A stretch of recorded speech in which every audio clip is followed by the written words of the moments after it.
किशोर और पिद्दी दो भाई बहन थे। पिद्दी बहुत खर्चीले स्वभाव की थी। वो जितना कमाती अपने ऐशो आराम में पैसे उड़ा दिया करती।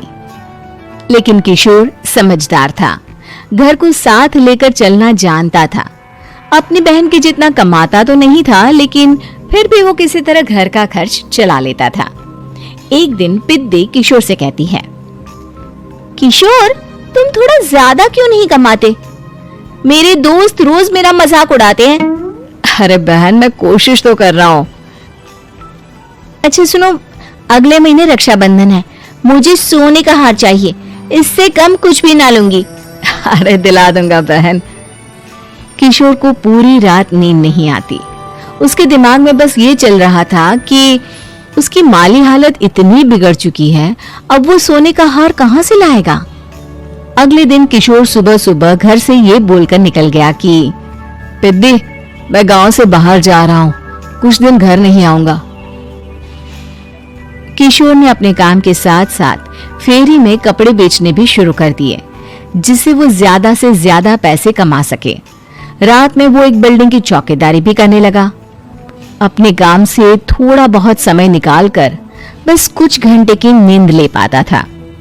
और कब वो कुछ दिन एक महीने में बदल गए और रक्षाबंधन भी आ गया, पता ही नहीं चला। लेकिन किशोर अभी तक घर वापस नहीं लौटा। जहां वो काम करता था, पिद्दी के नाम का गुल्लक रखा हुआ था। किशोर ने उस गुल्लक को फोड़ा और सारे पैसे इकट्ठा करके एक सोने का हार खरीद लिया। घर में पिद्दी किशोर का इंतजार कर रही थी। तभी किशोर आता है। कहाँ चले गए थे? 4 दिन का कहा था और 1 महीने से पता नहीं कहाँ गायब हो गए थे। मैंने बस एक हार मांगा था और तुमने तो घर ही छोड़ दिया। अरे मुझे थोड़ा काम मिल गया था। कुछ नहीं, सब समझती हूँ, बहाने थे तुम्हारे। अपनी बहन के लिए इतना भी नहीं कर सकते, कैसे भाई हो? चलो यहाँ बैठो, राखी बांधती हूँ। पिद्दी ने किशोर को राखी बांधी। वैसे ही किशोर ने अपनी बहन के हाथ में सोने का हार रख दिया। उसकी खुशी का कोई ठिकाना नहीं था। वो मिठाई खिलाए बिना ही नेकलेस लेकर चली गई और शीशे के सामने अपने गले में हार रखकर देखने लगी। किशोर ने लड्डू उठाया और खुद ही खा लिया। ऐसे कई साल गुजर गए। एक दिन पिद्दी की नौकरी छूट गई। अब वो पूरी तरह किशोर पर डिपेंड हो गई थी। आए दिन किशोर को अपने महंगे महंगे शौक गिनाकर उससे पैसे मांगा करती थी। किशोर, कुछ पैसे देना, मुझे पार्लर जाना है। किशोर बिना कुछ बोले उसे पैसे दे देता। ये क्या, 500? अरे इतने में तो मुझे पार्लर में एंट्री मिलेगी बस। अच्छा, देता हूँ ना ज्यादा। अरे कैसे भाई हो, अपनी बहन के लिए इतना भी नहीं कर सकते। किशोर ने जेब से 2000 का नोट निकाला और उसे दे दिया। किशोर गरीबी में रह लेता था, लेकिन अपनी बहन को कभी कोई कमी नहीं होने देता था। बेटा, पिद्दी तुम्हारी बहन है, उसे कभी किसी चीज की कमी मत होने देना और उसका ध्यान रखना, क्योंकि भाई का फर्ज होता है अपनी बहन का ध्यान रखना। किशोर ने माँ की कही ये बात हमेशा के लिए याद कर ली थी। शायद माँ की इसी बात की वजह से किशोर पिद्दी की हर जिद पूरी करता चला आ रहा था।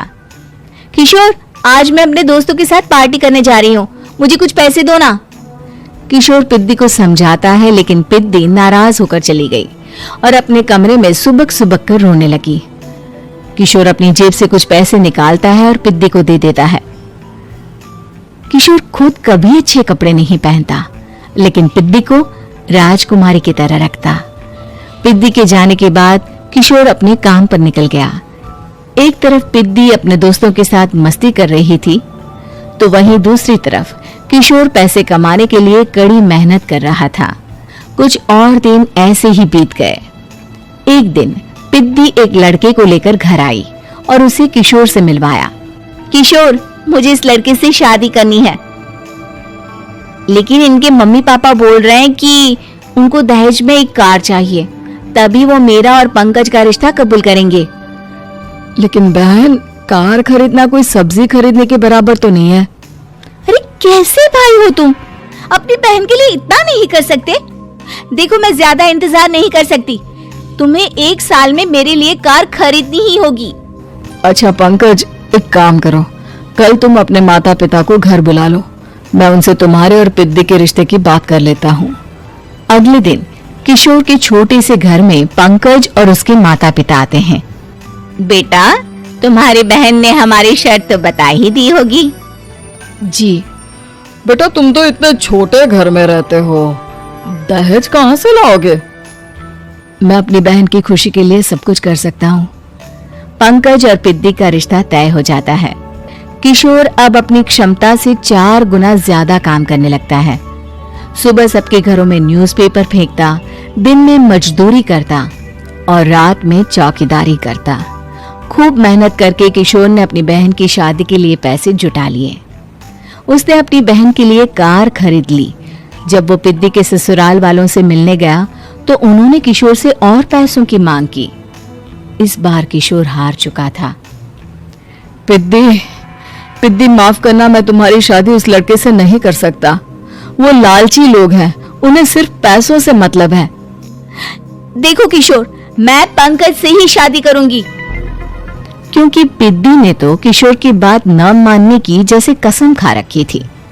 किशोर ने पंकज को घर बुलाया। पंकज, तुम अपने माता पिता को समझाते क्यों नहीं हो? भैया, वो हमारी शादी के लिए मान गए, मेरे लिए तो यही बहुत बड़ी बात है। हम एक काम कर सकते हैं, दहेज की रकम में से कुछ पैसे मैं आपको दे देता हूँ। अरे लेकिन समाज वाले क्या कहेंगे? अरे जब दुनिया को पता चलेगा तब ना। अच्छा, कुछ पैसे मैं अपने मालिक से कर्ज में ले लेता हूँ। कुछ पैसे पंकज देता है, कुछ वो कर्जा लेता है और अपनी उम्र भर की कमाई वो अपनी बहन की शादी में लगा देता है। आखिर में पंकज और पिद्दी की शादी हो जाती है। पिद्दी की विदाई के बाद किशोर बिल्कुल अकेला पड़ जाता है। अब उसका कमाने में भी मन नहीं लगता। उधारी वाले रोज घर में आकर बैठ जाते हैं। अरे किशोर, अब तो पिद्दी की शादी को 5 साल हो गए, अब तो हमारा पैसा लौटा दो। चाचा, पिद्दी के जाने के बाद किसी भी काम में मन नहीं लगता। अरे तो हमारा पैसा कैसे वापस मिलेगा? जी, कुछ करता हूँ मैं। किशोर के ऊपर बहुत सा कर्जा चढ़ गया था, इसलिए उसने तय किया कि वो ये घर बेचकर सबके पैसे लौटा देगा। अगली सुबह शहर के किसी साहूकार को उसने अपना घर बेच दिया और सबके पैसे लौटा के वो गांव छोड़कर चला गया। पिद्दी ने शादी के बाद कभी अपने भाई का हाल तक नहीं पूछा।